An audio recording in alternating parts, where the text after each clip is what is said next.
Blog Talk Radio. Michamo Afurakani Afurakani Neye AMANSEM Da Medinde Odwirafo Kwesi Nehem Ptah Akhan Akwamuman Amaruka Atifi Mu Odwiraman Mu. Greetings to all Afurakani Afurakani people, many Africans, black people. Today is AMANSEM Day, Affairs of the Nation Day. My name is Odwirafo Kwesi Nehem Ptah Akhan.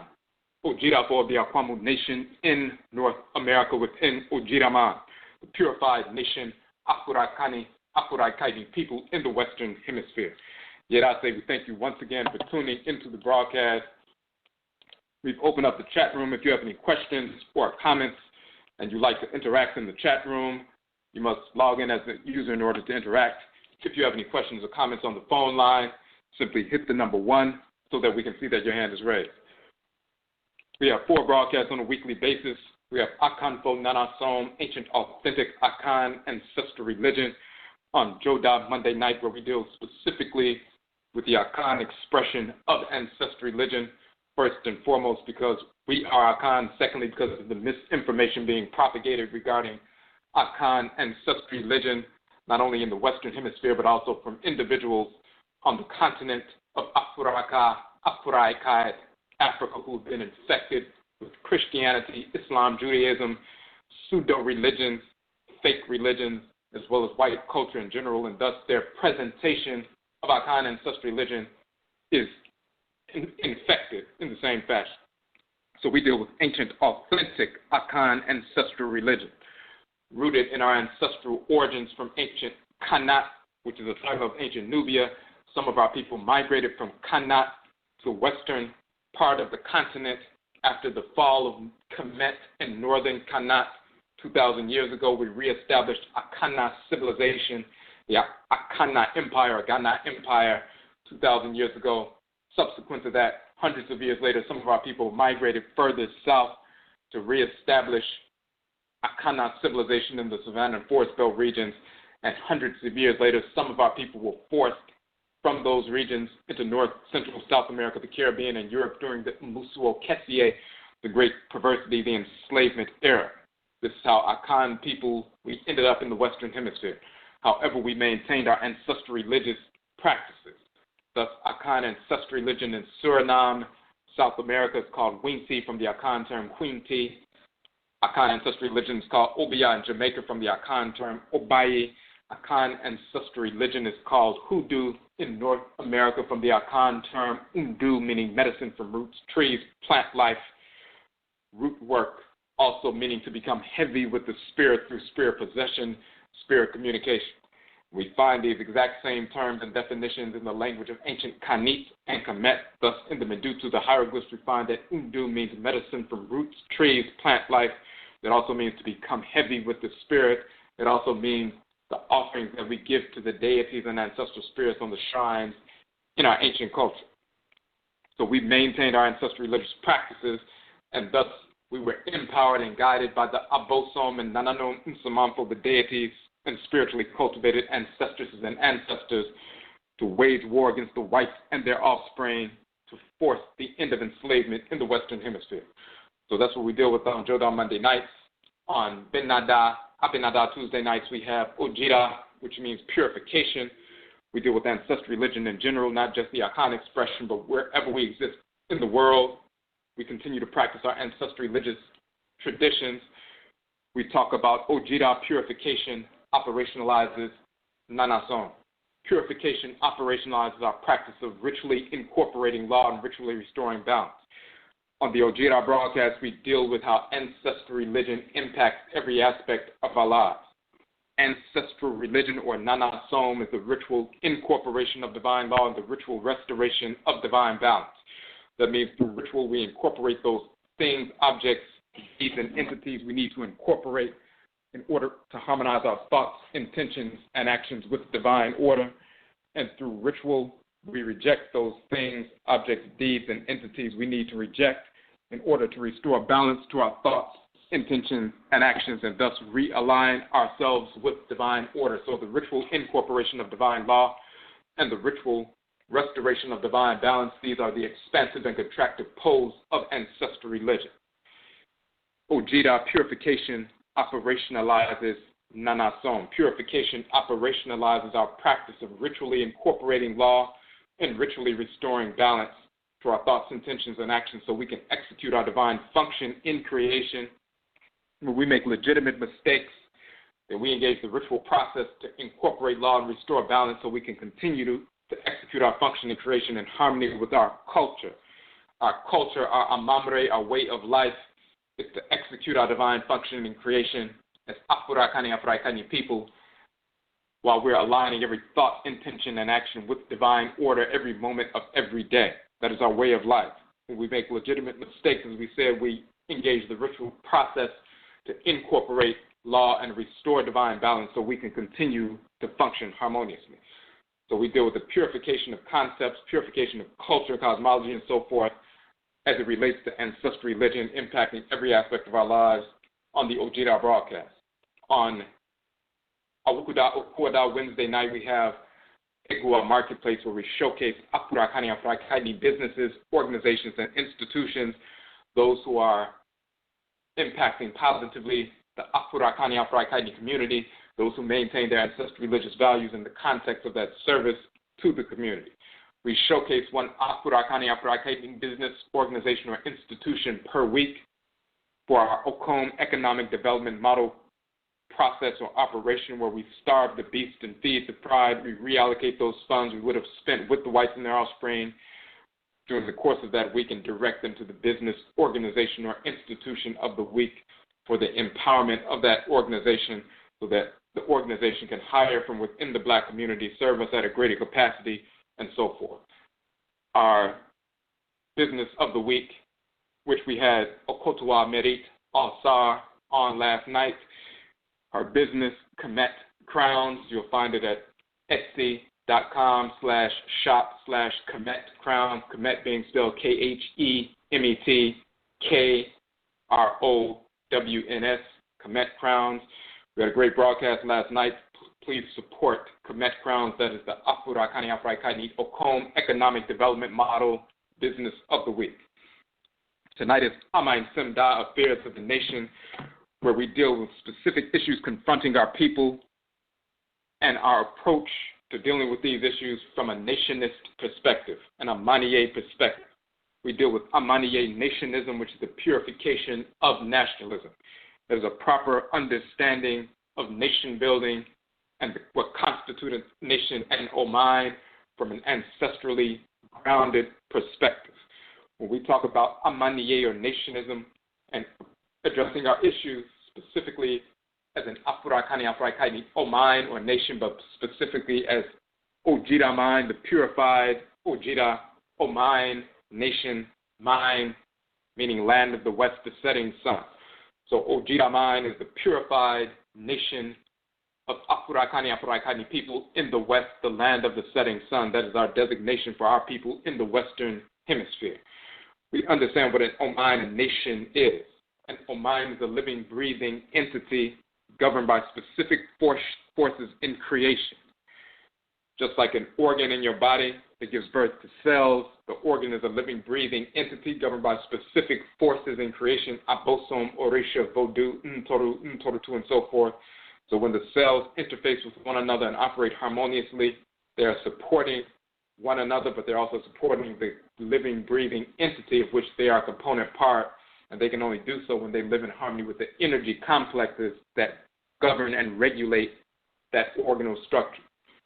We as Afurakani people ourselves within the great divine body of the Supreme Being, when we are directed by our ancestresses and ancestors as we have been here in the Western Hemisphere to coalesce in a specific region of the Earth Mother's body here in the Western Hemisphere, to blend ancestral blood circles in this region in the West, to interface with the unique expression of the forces in nature, Abosom, Orisha, Vodu, as they manifest here in the Western region of the Earth Mother's body, to interface with the Earth Mother divinities in this region of their body, Asasiyafo and Asasiya, the fertile and barren Earth Mother divinities, as they manifest in this region of their body, to deal with the plant life, animal life, mineral life, for food as well as medicine, as well as the spirit totems of plant life, animal life, and mineral life as they manifest in this region. And we take those into our system and into our clans.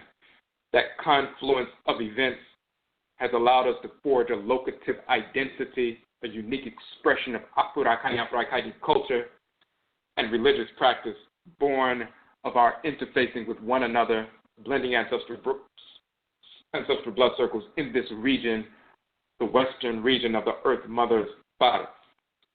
So our approach to our issues reflect our unique expression of culture. And we deal with the Amaniye approach, a nationist approach, which is key because that is the only way we can approach our issues from that grounded understanding of our locative identity. So tonight's broadcast, OBARIMA versus the pseudo-conscious pimp circuit. So OBARIMA in our ancestral language, in the Akan language, means man. We have our book, OBARIMA, Afurakani, Manhood. This year, as a matter of fact, is the 10th anniversary of the publishing of OBARIMA, Afurakani, Manhood. We've released that publication not only in the softcover version, but also the ebook version. And just like all of our 29 books that we have published, they exist in the softcover versions as well as the ebook versions, but the ebook versions of all of our books, including OBARIMA, are free downloads available to the Afurakani community. When we have our book, OBARIMA, Afurakani Manhood, having reached this 10-year anniversary, we have a track record of transforming the lives of Afurakani young males as well as men across this country and different parts of the world. Downloading the free book or them accessing the softcover version, even if they do not have anyone in their area, in their family, or in their locale that's a positive influence on their lives, they have been able to take OBARIMA, Afurakani Manhood, and totally transform their lives. We are affecting our people right where they exist right now. We're not dependent on an educational institution or any kind of community program and so forth. Some of our people do not have access to that.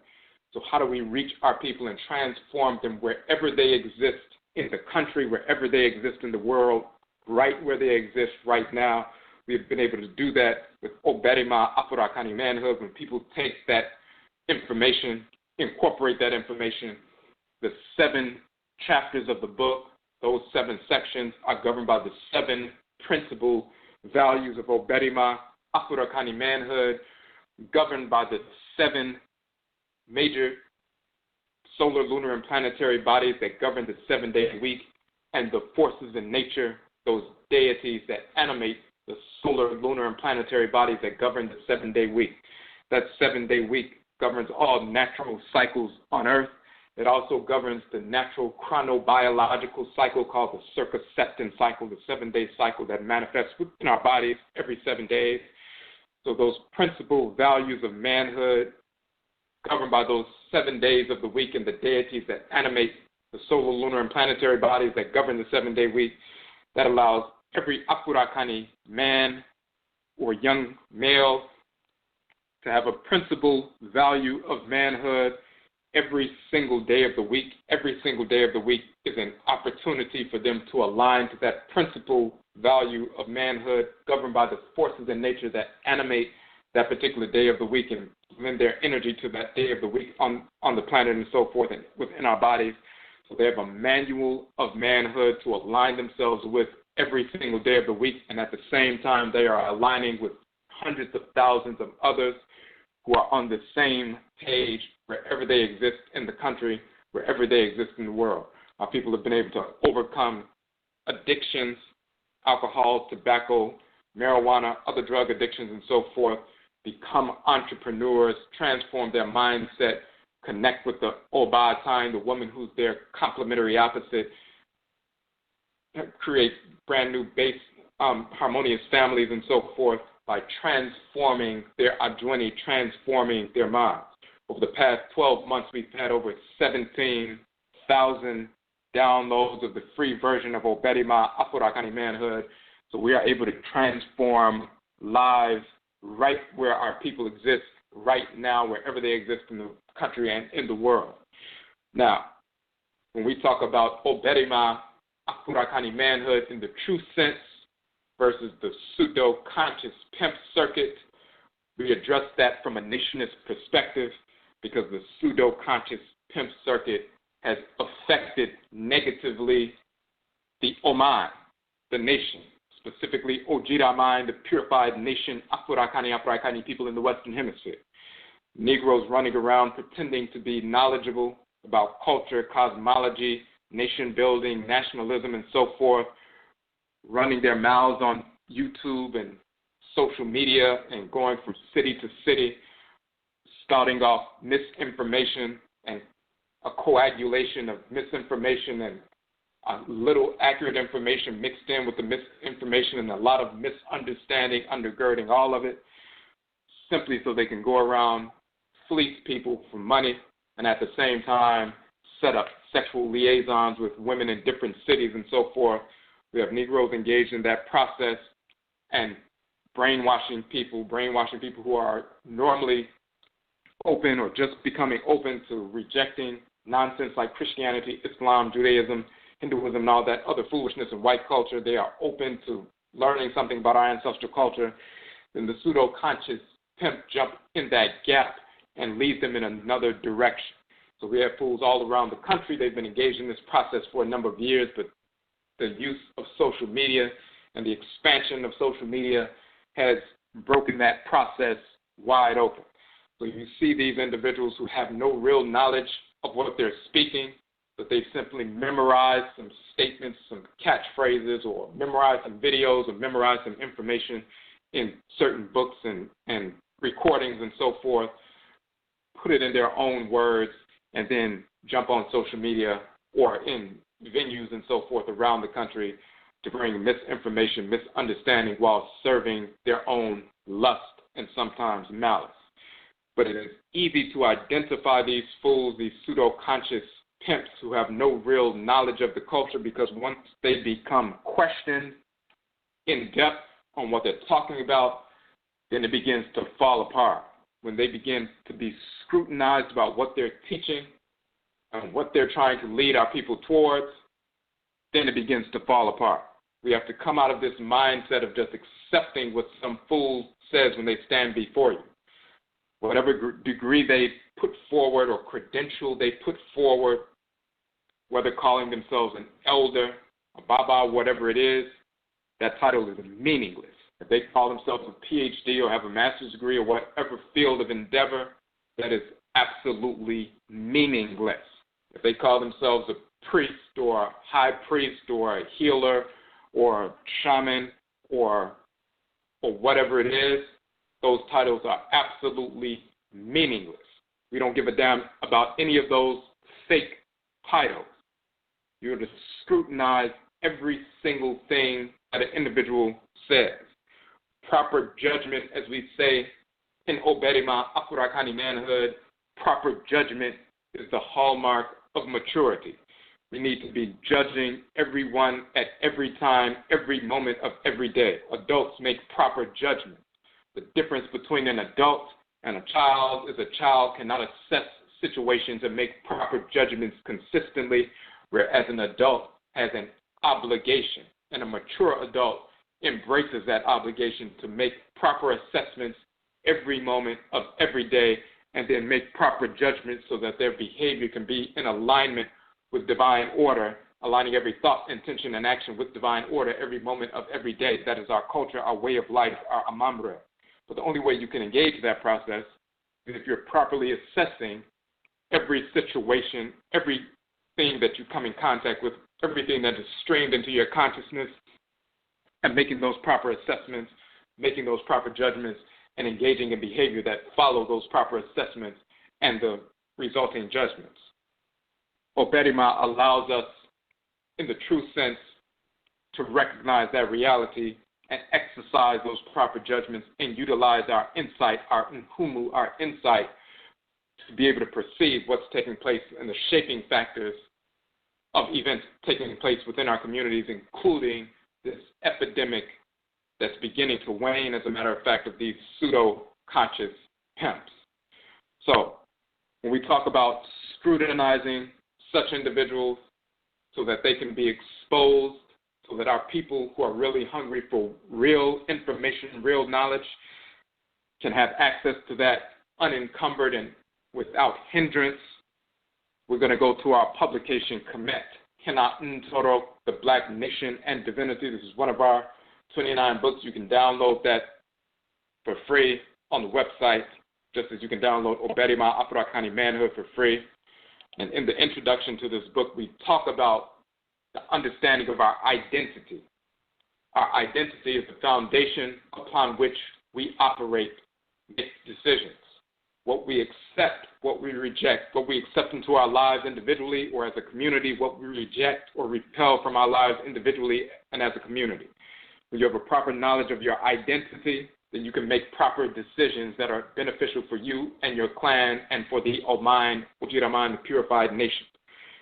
If you don't have a proper understanding of your identity, then you make foolish, self-destructive decisions that negatively impact yourself, your family, your clan, and our Oman, our nation.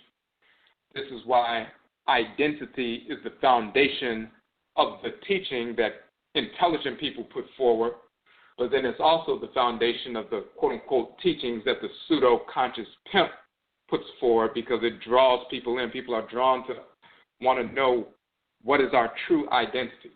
Who are we really? How should we be operating?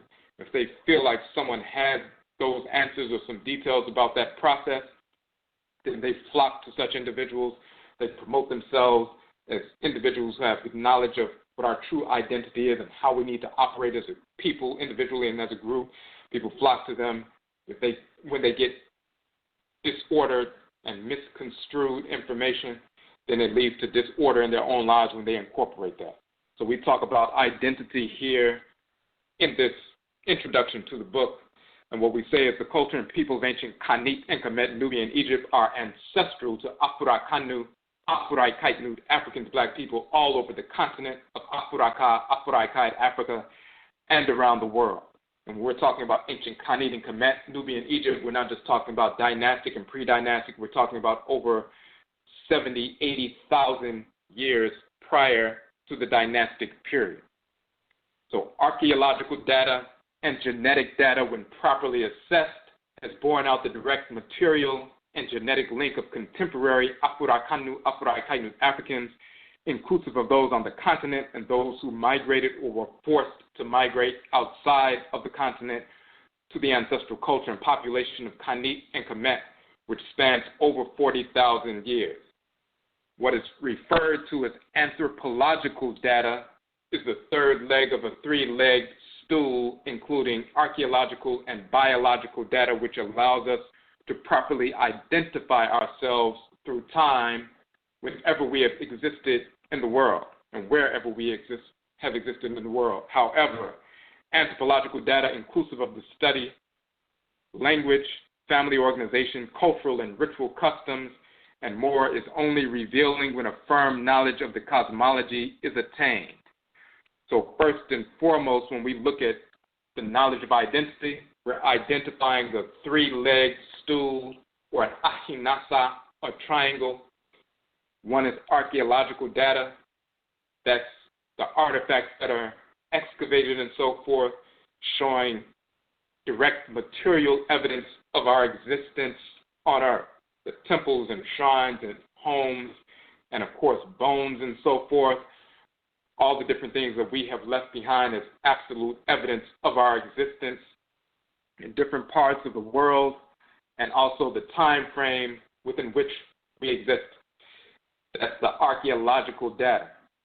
And you have the other second leg, which is the genetic, the biological data. That biological data includes DNA studies and so forth, proving that these bones that are found and so forth are the bones of our people. The melanin content is, of course, examined and so forth, so we can show biologically who we are. We can show materially where we existed in the world, the time frames within which we existed, even with the genetic information, the genetic data.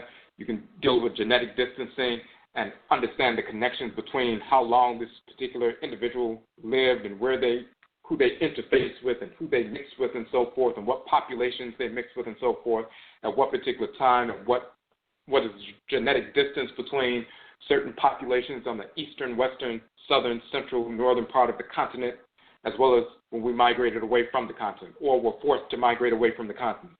So you have archaeological data, which deals with the material evidence of the existence of the people and the culture at a specific time and location. You have the biological data, inclusive of the genetic data, which identifies us physiologically as Afurakani people. But then the third leg of that knowledge of identity is the so-called anthropological data.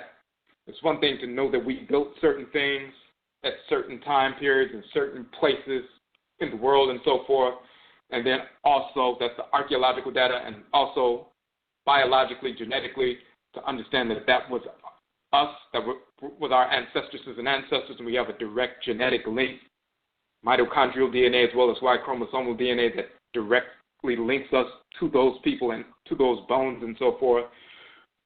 But then the key that pulls together the archaeological data and the biological data is the anthropological data. What were we actually doing and why were we doing it?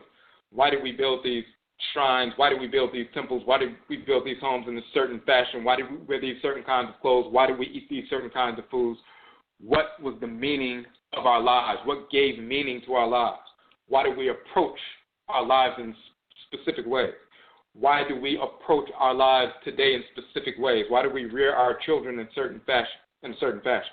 Why do we accept certain kinds of foods, certain kinds of ritual practices, naming ceremonies, marriages, and so forth, and why do we reject others?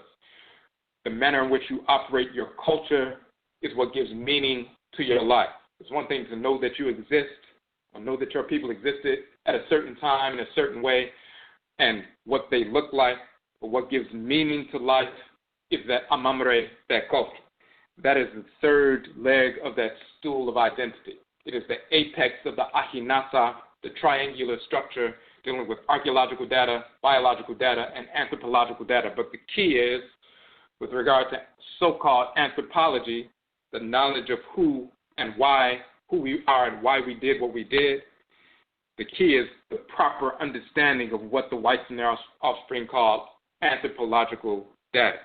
So we say, however, anthropological data inclusive of the study of language, family organization, cultural and ritual customs, and more is only revealing when a firm knowledge of the cosmology is attained.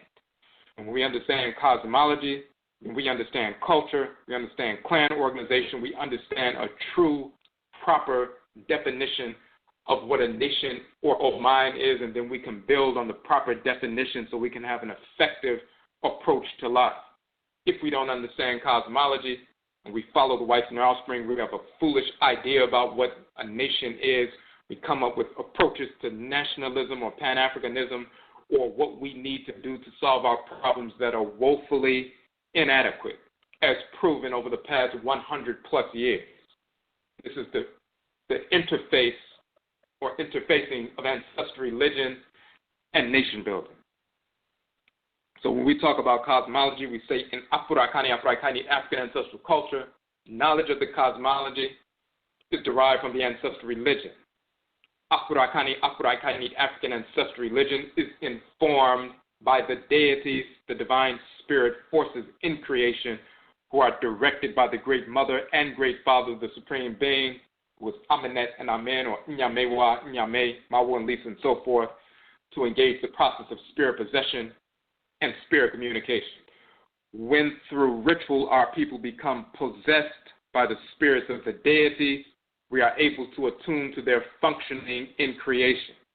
We are thus availed of the knowledge through experience of the harmonious interfacing of variegated, interdependent forces in creation. We can thus replicate this divine order we have attuned to when organizing our families, clans, and nations. Africans have by this process been able to establish civilization, which is properly defined as a social order rooted in the divine order of creation. The forces in nature are the organs literally within the great divine body of the Supreme Being. Just like the organs within your body regulate order within your body and organize all of the functions of the various cells, and the cells are children of those organs. Those organs are the embodiments of divine order within your body, regulating order, administrating order within the body. The forces in nature are the organs within the great divine body of the Supreme Being. They regulate order within creation. We are cells of those organs. Plant life, animal life, mineral life, and Afurakani human life are cells. We are cells. We're children of greater organs, which are the deities, and then we're grandchildren of the great organism, which is the body of the Supreme Being, the Great Mother and Great Father. So when we attune to the forces in nature that are regulating order in creation, become possessed, spirit possession, spirit communication with the forces that embody order in creation, when we become possessed by them, then we can attune to the order that they emit, the order that they manifest. And when we can attune to those forces in divine order through spirit possession and communication and absorb that, then we can take that same order we learned from the forces that literally order creation, and we can replicate that order in our lives. We can replicate it in our mindset. We can replicate it in our families. We can replicate it in our clans. We can replicate it in the structure of our nation. We can replicate it, of course, in our sovereignty and defense. This is how we build civilization, a social order rooted in the divine order of creation. That's what a civilization is. Only Afurakani people have created civilization. The whites and their offspring have created society, groupings of people operating in a certain area under certain rules. But a civilization is a social order rooted in the divine order of creation. We have established civilization. The whites and offspring cannot communicate with the forces in nature. They cannot be possessed by them. They are simply repelled by them. But they can attune to the order in creation, and they cannot replicate that order in their own lives, and they have no desire to do so because they are spirits of disorder, the cancerous cells within the great divine body. But we have replicated order within our families, clans, national structures, and so forth because we have attuned to the forces in creation that undergird the order within creation. So we say the lived experience of fusion with the spirit forces of divine order allows us to express this order through the relating of cosmology.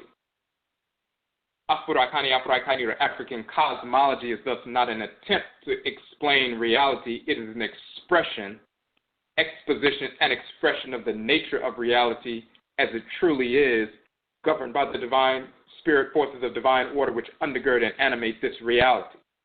Our use of language and expression of language through symbol reflecting cosmology is rooted in this direct experience with the deities themselves.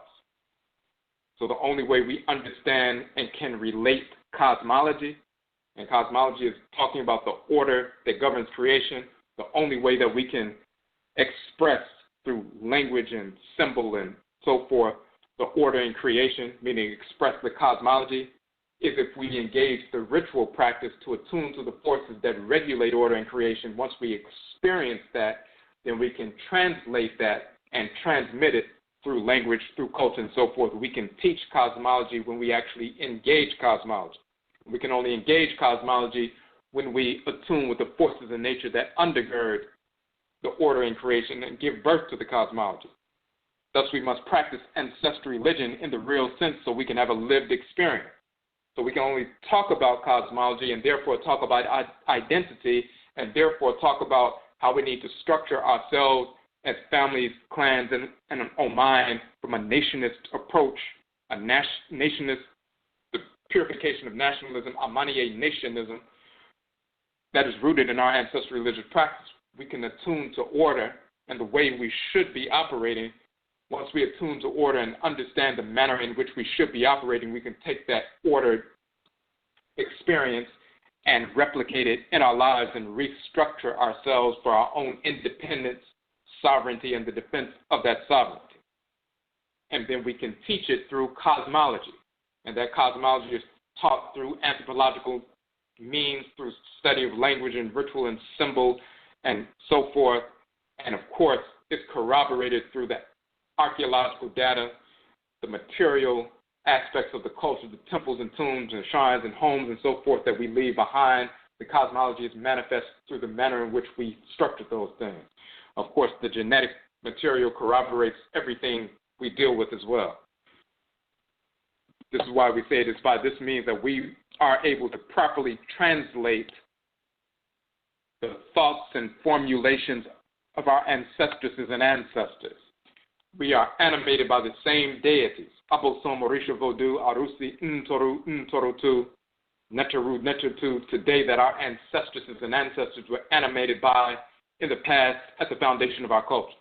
The same sun, the Aten, Atenit that shone on them, shines on us. The same spirits that animate the sun, that possess them, are the same spirits that possess our people today. The same is true with the moon, various planets, the black substance of space, the earth mother, the atmosphere, oceans, rivers, and so forth. The same features of creation that we interface with and are dependent upon today are the same features of creation that they interface with and were dependent upon when they walked on earth. The same spirits that animate these features of creation today that impact our spirits and inform our spirits and transmit the divine order of creation to our spirits are the exact same spirits that were animating the same features of creation that possessed our ancestresses and ancestors and informed their way of life and their building of civilization in the past. We can communicate with and do communicate with the exact same deities through spirit possession, spirit communication today, just like they did, and we also communicate directly with them. Those ancestresses and ancestors who are still in the ancestral realm, we communicate directly with them to learn directly why they painted certain things the way they did and created certain sculptures and utilized certain forms of clothing and gems and everything that they utilized, and how they were able to establish civilizations that lasted hundreds and thousands of years and defend those civilizations against the enemy for thousands of years with military operations as well as chemical and biological warfare. Now, this is the foundation of true anthropology. The archaeological and biological data naturally and organically corroborate the properly structured anthropological analysis rooted in this lived experience. So the transmission of knowledge of identity must be rooted in cosmology. The cosmology is the expression of the ordered manifestation of creation. The only way you can teach cosmology is if you undergird or align with the forces of nature that undergird the order of creation, and you learn directly from them through ancestral religious practice. You replicate that in your own life, and then you can teach based on experience. If you're not engaged in ancestral religious practice, you have no knowledge of true anthropology, and therefore you have no capacity to transmit cosmology. So when you go before people talking nonsense or repeating information you heard from other sources, then you're misinforming people. So when you scrutinize these pseudo-conscious pimps that really have no knowledge, when you actually scrutinize them and examine them and question them about the source of their information and to go in depth, they have no answers. And the information they put forward can be easily debunked. So we get beyond this nonsense about following people's pseudo-charisma and so forth and scrutinize every single thing that they say. Make them prove everything that they say. And they will not be able to prove everything they say. We have a lot of Negroes who were not very popular in high school or college or even elementary school. A lot of them wanted to be rappers and entertainers and so forth, and they were never able to make it. They were not popular with women and so forth. Now they're living out their hood fantasies by becoming pseudo-conscious pimps. They can sit in their living room, look at a YouTube presentation by some writer or some scholar and so forth, memorize some of that information just like they memorize a song by listening to the song over and over and over again. After they memorize certain lines and so forth, then they look up some information, then they can give themselves an ancient Kemetic name or a name from West or Central Afurakani, and so forth, create a username on social media, turn on their iPhone, and 20 minutes later start repeating the information that they heard from some other writer, some other scholar, and sometimes put it in their own words and publish it. And the next thing you know, they have thousands of views, and they gather a following. And then after they gather a following, and they keep repeating information they learn from other individuals, as well as misstating that information because they have no real knowledge, no in-depth knowledge, whether it's archaeological data, biological data, or anthropological data. They have no real knowledge because they have not done any in-depth investigation in any one of those three fields. They haven't done any in-depth investigation within the archaeological field. They haven't gone on archaeological digs, and they have not recovered any material evidence of our culture. And even looking at the material evidence, even archaeologists who are not rooted in ancestral culture, they can't properly define what they're looking at. But these individuals have not participated with regard to archaeology in any way. They simply read what other people are talking about and repeat it. So they haven't dealt with that field. On the biological field, inclusive of genetic data, they haven't done any research or in-depth investigation in that field. They do not have any experience working in the lab, dealing with cultures or anything else. They have no knowledge whatsoever. They're just repeating clips of information they heard someone else put forward, but they have no knowledge whatsoever. And then the third leg, or the third field, the anthropological field, that actually unifies the other two and brings meaning to the archaeological data, meaning to the biological data, inclusive of the genetic data, the archaeological piece, which is founded in the true sense when we talk about proper archaeological analysis, rooted in our cosmology, rooted in our ancestral religious practice. They have no in-depth knowledge of that. Even anthropologists, when they want to put forward information or publish books and so forth, they have to get up, leave where they are, go to Afurakani, or go to wherever our people are in the Western Hemisphere and sit with them and ask them, what is the name of this deity? What does this deity do? Why do you all do this? Why do you eat this kind of food? Why they have to ask questions because they have no knowledge. So all of the work product that they generate as quote-unquote scientists or anthropologists with PhDs in anthropology, it comes from, and it can only come from, them going to our people who are actually living the experience and them gleaning some information. They come to people who practice hoodoo in North America, or juju in North America, or voodoo in North America, and watch and ask about what happens when you're getting possessed. What is this force in nature saying? Why do you wear these certain colors and so forth? Why do you organize your families in this fashion? Why did you utilize chemical and biological warfare to attack the slave master and so forth, so-called slave master? They have to sit and learn from our people. So even the anthropological data, when properly assessed, has to do with our lived experience. So these individuals don't practice ancestral religion from the authentic perspective. Many of them don't practice at all. And those who pretend like they do, they're not practicing from an authentic perspective. They're simply imitating what they saw someone else do, whether it's someone else on the continent or imitating some individuals here in the Western Hemisphere.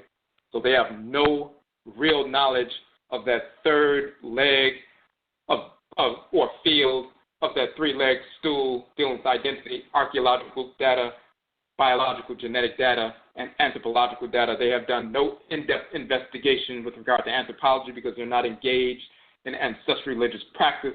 Therefore, they have no real understanding of cosmology. And because they haven't done any in-depth investigation or produced anything in-depth in the field of anthropology, in the field of archaeology, in the field of biology, they have no real knowledge of identity. And therefore, they have no real knowledge of how we properly structure ourselves, our families, our clans, our Oman, and so forth. So these fools are just running around spouting off little catchphrases and little paragraphs and other things that they've cobbled together and so forth so that they can realize their childish fantasies of getting some women and getting some money and manipulating people to follow them so they can feed their delusions of grandeur and so forth. But as you have seen, these Negroes have begun to implode on the very platforms, social media platforms, where they gain their pseudo-notoriety. And that implosion, those implosions will continue to happen. They will fall one right after the other. The important piece is that people who are really, truly, authentically interested in embracing their own ancestral culture, utilizing that embrace to refashion their lives, refashion first and foremost their own mindset, their minds, the way they approach and develop themselves, their connection with their significant other who will become their spouse or whoever is their spouse, the way they rear their children, the other groups of people they connect with who are on the same frequency so they can begin to engage the nation-building process. This is all part of that process of being authentically grounded, and when people are truly interested in that, you scrutinize every single thing that anyone who comes before you is trying to feed into you. But first and foremost, you're not always looking outside for individuals to come in with that messianic nationalist mindset, that foolish messianic nationalist mindset where they come in and they are the Messiah who are going to lead the people to the promised land and you need to follow this individual. That's not part of our culture. It never was. When you want to learn something, you first and foremost go to your ancestresses and ancestors and your own Kra, the divinity that dwells in your head region, the Kra, the Krawa, and you learn directly from your ancestresses and ancestors, and then you're directed to information that you are to investigate that will confirm what your ancestresses and ancestors gave you spiritually. You'll be able to confirm it physically and tangibly. And then you build based upon that. If you come in contact with individuals who can enhance or give you some additional information, that's no problem, but you're not seeking out individuals to follow. You're not seeking out individuals to follow online or in person or going to presentations and so forth because you're seeking to join some group. You were born into a group.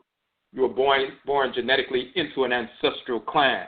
You learn from your ancestresses and ancestors what your actual clan is, and you confirm that, and then you build your own clan. You don't seek an identity outside of yourself. You go into yourself to redeem your identity and restore your identity, your ancestrally inherited identity. Then you connect with other individuals who are on the same page.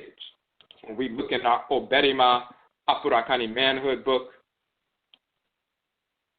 if you look in the first or the second section of OBARIMA, Afurakani Manhood, and of course you can download that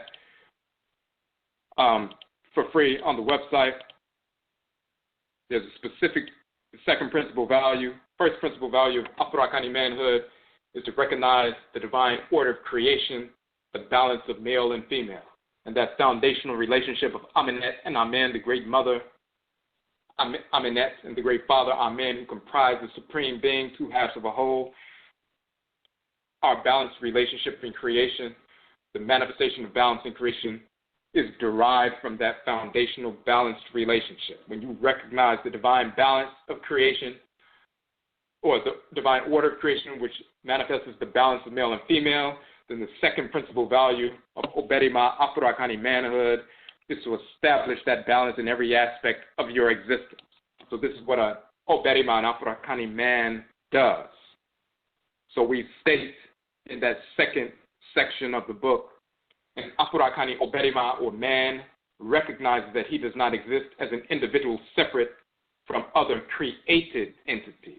When we say created, we're talking about Afurakani, Afurakani, people, plant life, animal life, and mineral life.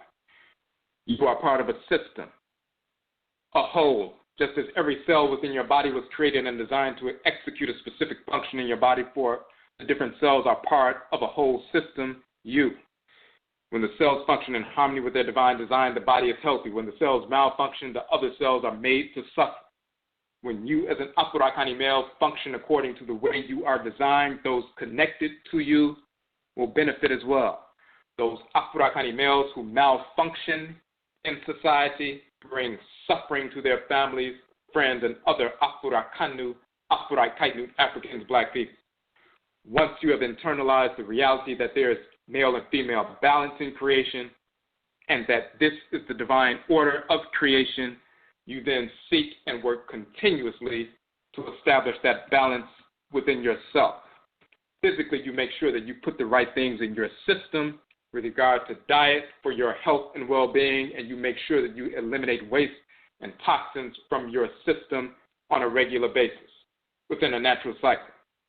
You make sure that you strengthen yourself through exercise and rejuvenate yourself through sleep. You make sure that you exercise, engage in ejuma work in order to benefit yourself and those connected to you.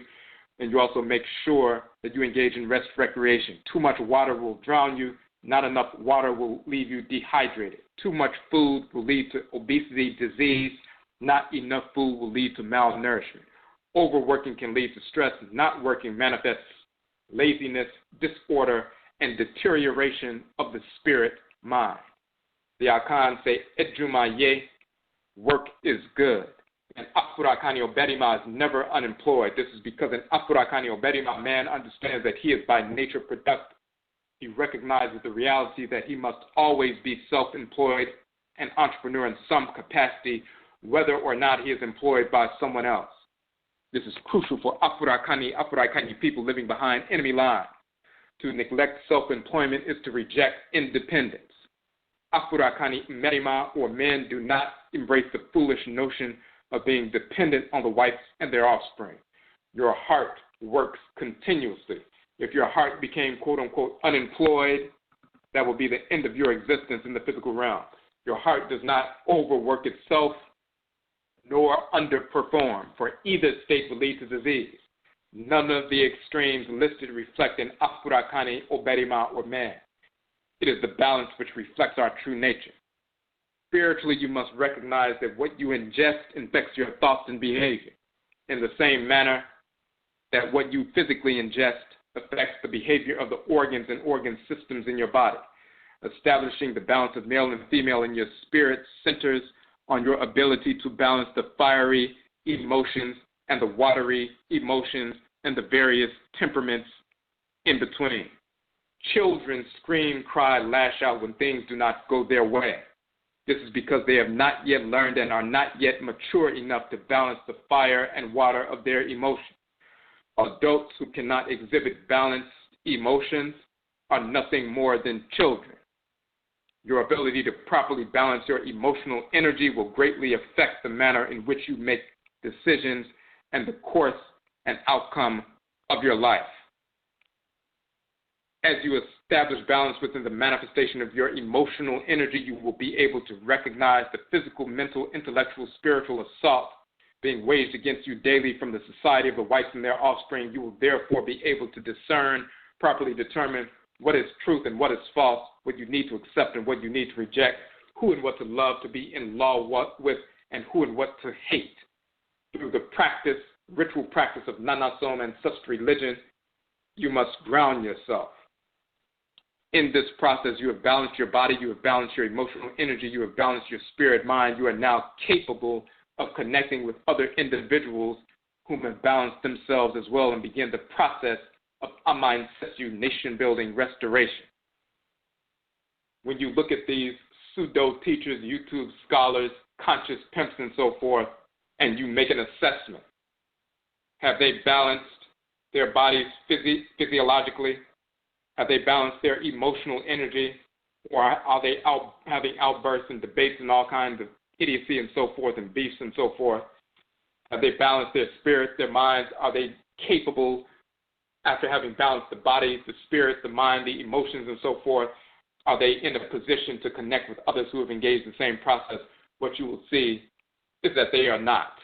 You have these fools running around misinforming people, banking on the fact that people have a messianic mindset and they simply follow the charismatic leader without question, without discerning, without scrutinizing, and they bank on that kind of ignorance and they lead people in a certain direction, and at the end of the day, it's for the manipulation of money, for sexual favors, and for delusions of grandeur. But when you scrutinize such individuals, such fools, such idiots, you find first and foremost that they are not grounded in the information they purport to understand. When you scrutinize and question them and examine exactly what they're talking about and force them to respond, They have no real answers because they really have no work product. They have produced absolutely nothing. They have simply talked and talked and talked, but they have no production whatsoever.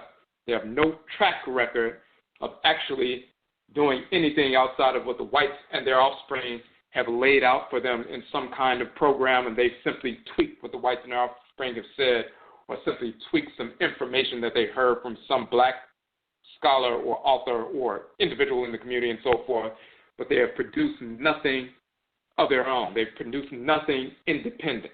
They've produced nothing unique. They've produced nothing innovative. They have not brought any enhanced understanding of issues and cosmology and culture and identity and nation building that have not been brought forward before. They haven't produced anything of substance. They haven't produced anything innovative or unique.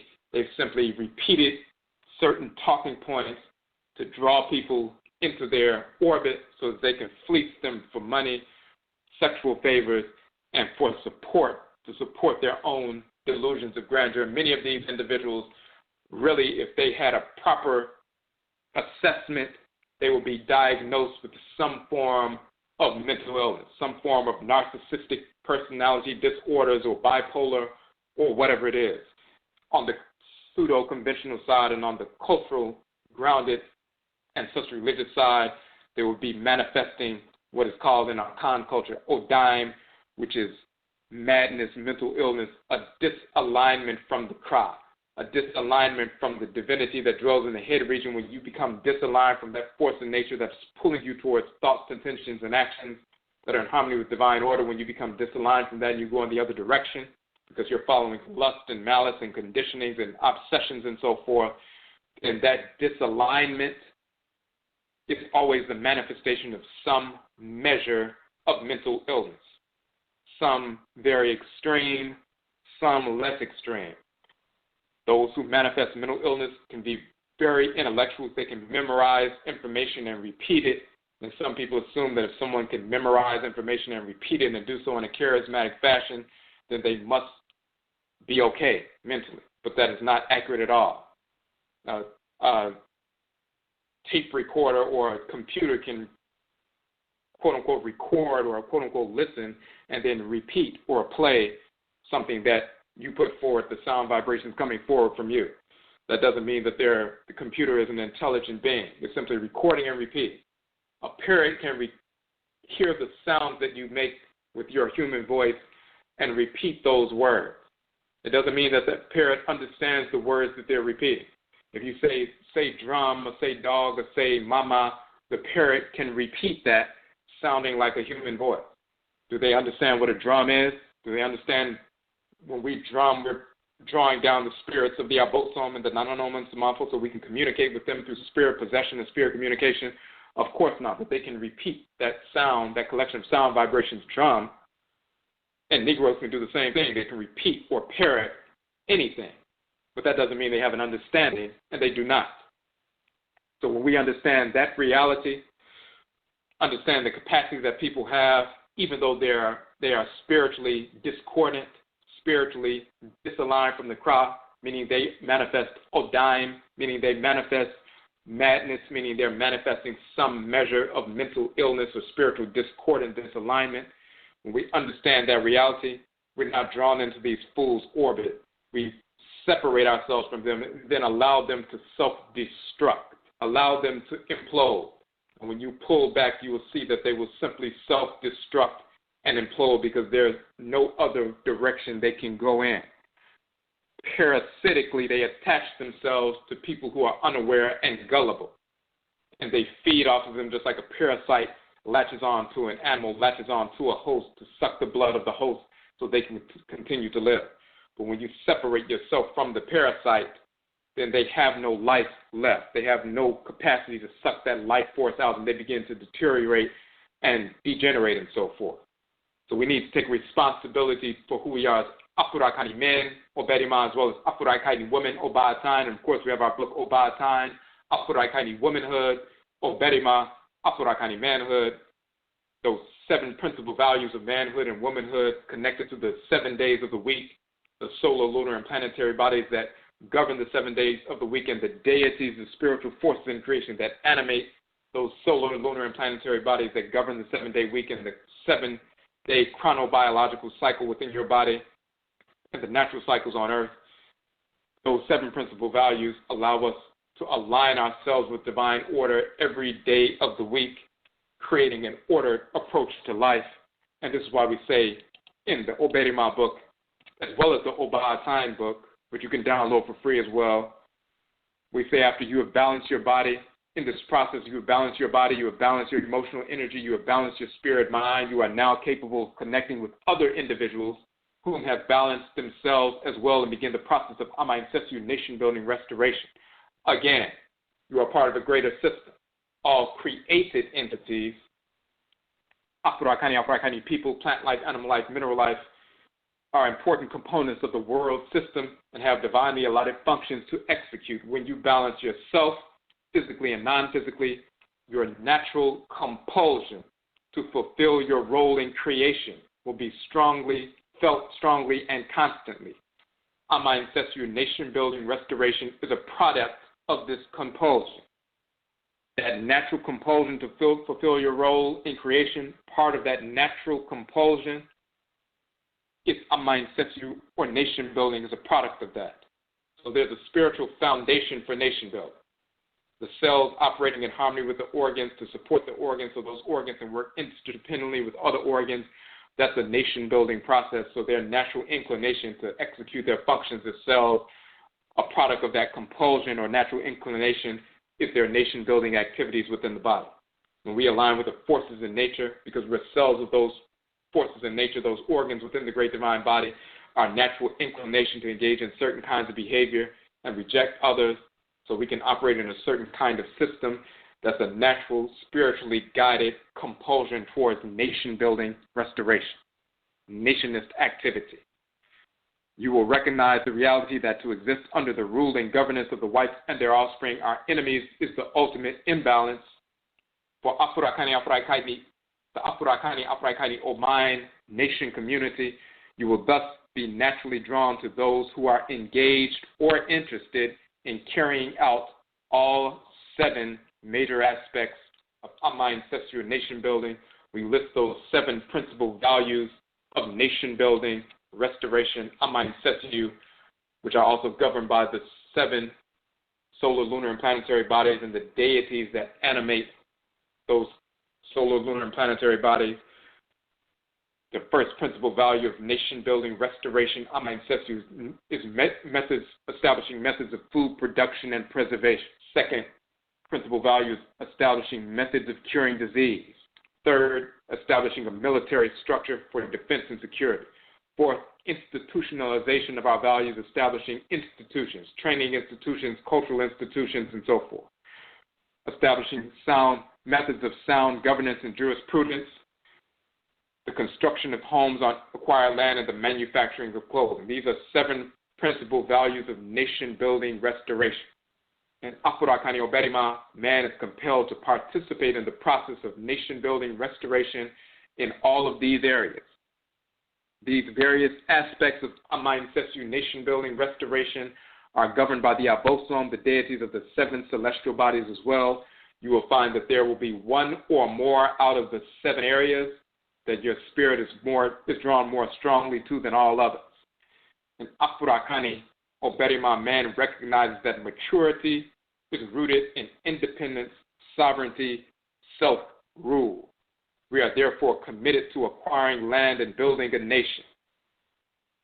In Afurakani OBARIMA, man balances his own body and spirit, which liberates his consciousness from the spiritual control of the whites and their offspring, their culture, which is lust and malice, and their pseudo-religions.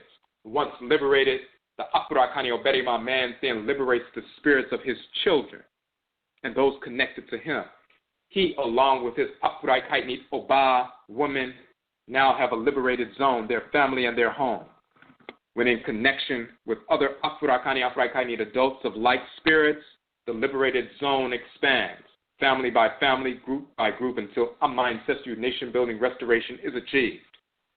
That is our process, and that is an Amaniye nationist a process. When you look at that process and the foundation of that process rooted in identity and understanding of cosmology, which is animated by our actual interfacing with the forces in nature that govern creation and generate order and sustain order within creation, we replicate that order through ancestral religious practice.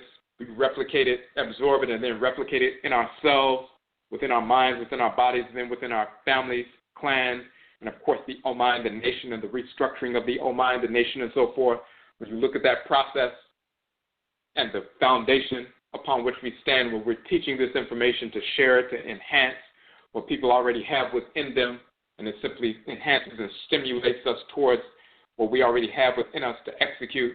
When you look at that process, what a real Afurakani OBARIMA, Afurakani man does and how he acts and performs, then compare that with the fools, the pseudo-conscious pimps that you've come in contact with, and the manner in which they express themselves, and the degeneration in their so-called teaching and related behavior. Does it measure up to what we're talking about? Absolutely not.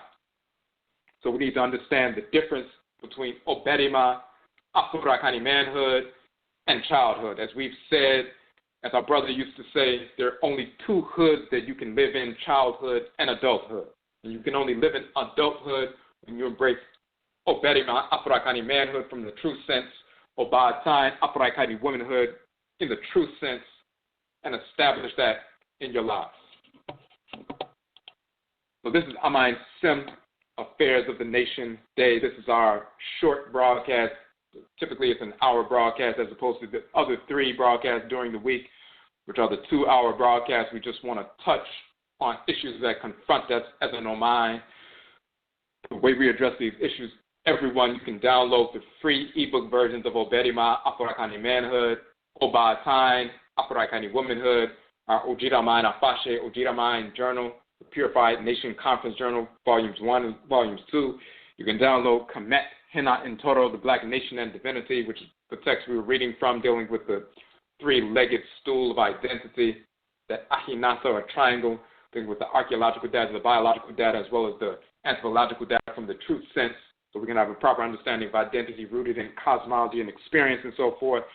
You can download all of that information, and once again, we, as you can see, with OBARIMA, as we said earlier, this is the 10-year anniversary of OBARIMA, Afurakani manhood, impacting our people, Afurakani young males and adults, right where they are right now, wherever they exist in the country, wherever they exist in the world. We've had over, as we said earlier, over 17,000 downloads of the free ebook version of OBARIMA over the past 12 months, and over the past 10 years, hundreds of thousands of Afurakani young males and adults have been transformed, even those who were incarcerated, and that was the book that they had and were sent and so forth, transforming their lives. And once they came out of that system, they were able to restructure their lives and become positive and productive individuals in the community and so forth. So we're still moving forward. We have 29 books out, but the 30th book will be published next week. We have our HENA Ancestral Religious Reversion Conference, the 3rd annual, coming up next weekend, the March 24th weekend here in Washington, D.C. Check our HENA page for updates on that. If you would like to support the work that we are doing, you can go to our Nhoma page, the publications page. You can see all of the 29 books. You can download those books for free. If you want to support the work we're doing, of course, you can purchase the soft cover versions of the books. Of course, you can read those books first. This is the way we operate. You can read all of the books first, and if you feel like it has some benefit, then you can make a purchase. They range between $8 and $11. So if it has benefited you, you can partake of it first. If it resonates with you, then you can purchase it. If it doesn't resonate, you don't have to purchase it. There's no coercion. We want people to get the information up front, and only if it has some tangible benefit within their lives, and they can make the conscious decision on their own without any coercion to make a purchase. That's the way we operate, as opposed to forcing people to purchase up front and then, trying to glean some benefit later on. So if you support the work that we are doing and understand the difference between this proper understanding of manhood, OBARIMA, versus this pseudo-conscious pimp circuit nonsense, then please go to the Nhoma page, the publications page, and partake of that information and share that information with others as well. So we want to say Yerase. We thank you for tuning into this broadcast, and Yebeshiabio. We will meet again. What's up?